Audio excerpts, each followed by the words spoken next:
വിശ്വസിക്കുന്ന വിശ്വാസികളെ തന്നെ കണ്ടാൽ പലർക്കും വിശ്വാസത്തിൽ പോലും വരാൻ പേടിയാണ്. കാരണം എന്താ, അവരുടെ ചോദ്യം വ്യത്യാസം എന്താ? ഞാൻ ടെൻഷൻ അടിക്കുന്ന പോലെ ഇയാളും ടെൻഷൻ അടിക്കുന്നുണ്ട്, ഞാൻ ചൂടാകുന്ന പോലെ ഇയാളും ചൂടാകുന്നുണ്ട്. നോ, ക്രിസ്തു നിമിത്തം നമ്മൾ ക്രിസ്തുവിൻ്റെ സാക്ഷികളായി നിൽക്കുന്നത് എങ്ങനെയാണ്? ഇവിടെ എഴുതിയിരിക്കുകയാണ്, that you may prove. I am prove ചെയ്യേണ്ട വ്യക്തി ദൈവമല്ല, ഞാനാണ്. ദൈവത്തിൻ്റെ ഹിതം എന്താ, ദൈവത്തിൻ്റെ നന്മ എന്താ, ദൈവത്തിൻ്റെ പ്രസാദകരം എന്താ, ഞാനാ തെളിവ്.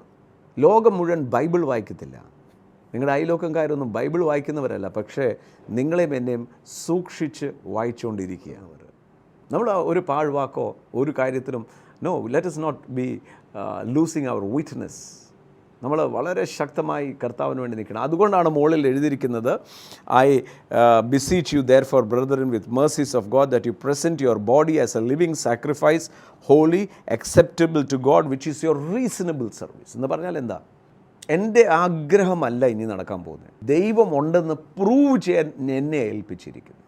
പ്രൂവ് ചെയ്യാൻ ഒരു രാജ്യത്തിന് വേണ്ടി കളിക്കാൻ പോകുന്ന ഒരു അത്ലറ്റ് തനിക്ക് ഗോൾഡ് മെഡൽ കിട്ടുമ്പോൾ രാജ്യത്തിന് അഭിമാനം, ഞങ്ങൾ ജയിച്ചു, നമ്മളൊക്കെ ഇന്ത്യക്കാർ പറഞ്ഞു ഞങ്ങളാണ് ജയിച്ചതെന്നാണ്.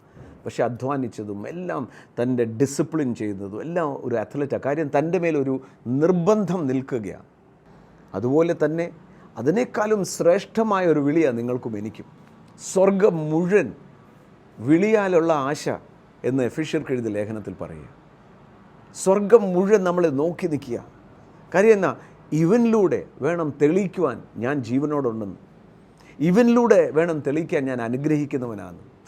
അതുകൊണ്ട് ഞാൻ എന്ത് ചെയ്യും? ഞാൻ ഇമോഷൻ അല്ലെങ്കിൽ എൻ്റെ ജഡത്തിലോ എൻ്റെ വികാരത്തിലോ നടക്കത്തില്ല.